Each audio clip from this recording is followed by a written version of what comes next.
చేత నిర్దోషి అని ఎంచబడిన వాడు, ఆత్మలో కపటము లేనివాడు ధన్యుడు. హల్లెలూయా. యెహోవా చేత నిర్దోషి అని ఎంచబడిన వాడు, ఆత్మలో కపటము లేనివాడు.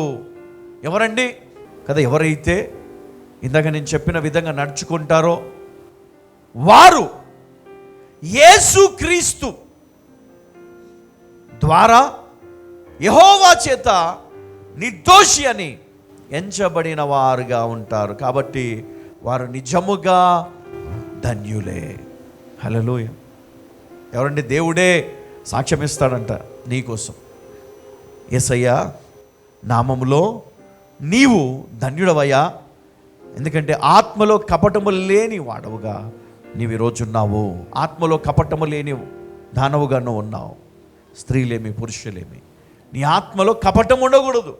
అప్పుడు నీ ఆత్మకు నెమ్మది దొరుకుతుంది. హల్లెలూయా.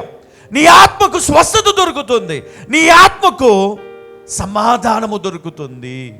హల్లెలూయా. లేకపోతే మన జీవితం ఎట్లా ఉంటుంది? ఎప్పుడు బాధలే, ఎప్పుడు వేదనలే. ఈ వాక్యమును వినడం ద్వారా మనలో ఉన్న లోపాలన్నీ సరిచేయబడతాయి. హల్లెలూయా. మనలో ఉన్న లోపాలు, మనం చేస్తున్నటువంటి పనుల్లో మన లోపాలు మనకు తెలియాలి.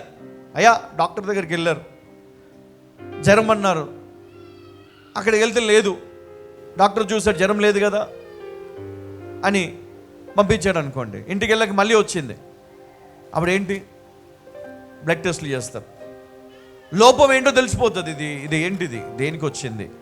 వైరల్ ఇన్ఫెక్షన్, దీని ద్వారా. సో దానికి ట్రీట్మెంట్ మనం తీసుకుంటాం. అట్లాగే ఆత్మీయ జీవితంలో నీ ఆత్మకు ఏ సమస్య ఉంది? ఈరోజు నీ ఆత్మ వర్ధిల్లటం లేదు, నీ జీవితంలో ఆత్మ సంబంధమైనటువంటి ఆ ఎదుగుదల కనబడటం లేదు. ఎక్కడ ఏం లోపం ఉందో నువ్వు తెలుసుకోవడానికి ఈ వాక్యాన్ని నువ్వు వింటూ ఉండాలి. వినేటప్పుడు ఆ లోపము నీకు ఇట్లా స్క్రీన్ పైన కనబడుతూ ఉంటుంది. అప్పుడు ఆ లోపాన్ని సరిచేసుకునే ఫార్ములా దేవుడు ఇస్తాడు నీకు. అప్పుడు నీ జీవితంలో నెమ్మది, సంతోషం, సమాధానమును పొందుకుంటావు. అందుకే యెహోవా చేత నిర్దోషి అని ఎంచబడిన వాడు, ఆత్మలో కపటము లేనివాడు ధన్యుడు. హల్లెలూయా. దేవునికి మహిమ కలుగును గాక. లూకా సువార్త 15:21. అప్పుడు ఆ కుమారుడు అతనితో, తండ్రి, నేను పరలోకమునకు విరోధముగాను నీ ఎదుటను పాపము చేసి తిని ఇక మీదట నీ కుమారుడనని అనిపించుకొనుటకు యోగ్యుడను కాననెను. చూడండి, ఈ కుమారుడు, తప్పిపోయిన కుమారుడు పశ్చాత్తాపముతోటి మరి ఈ విధంగా ఆయన మాట్లాడుతూ ఉన్నాడు. అప్పుడు ఆ కుమారుడు అతనితో, తండ్రి, నేను పరలోకమునకు విరోధముగా నీ ఎదుటను పాపము చేసి తిని ఇక మీదట నీ కుమారుడనని అనిపించుకున్నటకు యోగ్యుడను కాననెను. చూడండి, ఇక్కడ మార్క్స్ వార్త 2:5లో యేసు వారి విశ్వాసము చూచి కుమారుడా, నీ పాపములు క్షమించబడి ఉన్నవని పక్షవాయువు గలవానితో చెప్పాను. చూడండి, ఇక్కడ పక్షవాయువు గలవానితో ఏం చెప్పిండు? నీ పాపములు క్షమించబడ్డాయి. పాపమును క్షమించే ప్రేమ కలిగిన వాడు యేసుక్రీస్తు. తప్పిపోయిన కుమారుడు తిరిగి తండ్రి వద్దకు వచ్చి మరి తన తప్పులను ఒప్పుకున్నాడు. అలాంటి మనసు కలిగి ఉన్నాడు. మరి అదేవిధంగా నువ్వు కూడా మరి ఎప్పుడైతే నీ పాపాన్ని నువ్వు ఒప్పుకుంటావో, ఎప్పుడైతే నీ పాపాలకు నువ్వు పశ్చాత్తాప హృదయముతో నువ్వు తిరిగి దేవుని దగ్గరికి వస్తావో, అప్పుడు ఆయన ఏం చేస్తాడు? వారి పాపములను ఆయన క్షమిస్తాడు. హల్లెలూయా. వారిని దేవుడు హత్తుకుంటాడు, వారిని ఆశీర్వదిస్తాడు. నీ బహుమానం నీకు వస్తుంది, నీ వాగ్దానము నీకు నీ జీవితంలో నెరవేరడం మొదలవుతుంది. నువ్వు ఫలించడం మొదలు పెడతావు. నీకున్న లోపాలన్నీ కూడా వెళ్ళిపోతాయి, అడ్డుగోడలన్నీ విరిగిపోతాయి, సమస్యలన్నీ కూడా నీ చుట్టూ నుంచి వెళ్ళిపోతాయి. అప్పుడు దేవుని హస్తము నీకు తోడుగా ఉండి నడిపిస్తుంది. హల్లెలూయా, హల్లెలూయా.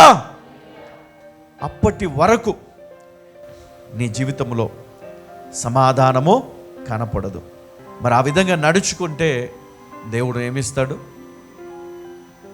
గొప్ప ఒక మాట ఉందండి ఇక్కడ యోహాను సువార్త 20:23లో, Jesus had given this authority to apostles to forgive since.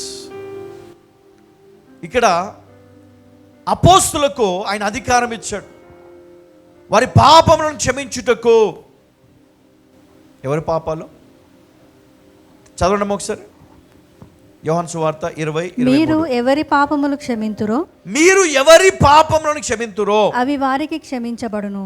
అవి వారికి క్షమించబడును. ఎవరి పాపములు మీరు నిలిచియుండనిత్తురో అవి నిలిచియుండునని వారితో చెప్పాను. చాలండి. అపోస్తులకు దేవుడు ఈ అధికారం ఇచ్చాడు. మీరు మీ పాపాన్ని ఒప్పుకుంటే కనుక, ఒకవేళ వారు కనుక క్షమిస్తే ఆ పాపం క్షమించబడుతుంది. ఎందుకంటే యేసుక్రీస్తు శిష్యులకు అట్టి అధికారం ఇచ్చాడు. హల్లెలూయా. మనం జీవించాల్సినటువంటి జీవితాన్ని కూడా మనకు బోధించాడు ఈరోజు. ఆ విధంగా మనం జీవించినప్పుడు నిజంగా నీ జీవితంలో నీవు ధన్యుడవుగా ఉంటావు.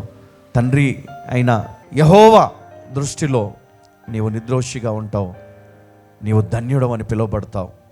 నీ హృదయంతరంగములో నుండి నీవు నీతిమంతుడవని నీ హృదయంలో నీకు అనిపిస్తుంది. అప్పుడు నీ ప్రార్థన దేవుడు వింటాడు, నీకు జవాబు వస్తుంది. నువ్వు అడుగు ప్రతిదీ అనుగ్రహిస్తాడు. కాబట్టి ప్రియ సంగమా, సిద్ధపడదాం.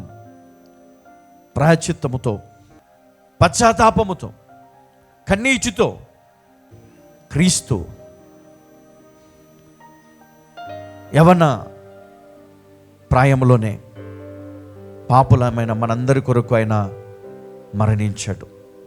ఆయన చిందించిన రక్తమును, ఆయన బలిగా అర్పించినటువంటి ఆయన శరీరమును మన జ్ఞాపకం చేసుకుంటూ మన జీవిత కాలం అంతా కూడా నిజ క్రైస్తవులుగా మనం బ్రతుకుదాం. హల్లెలూయా.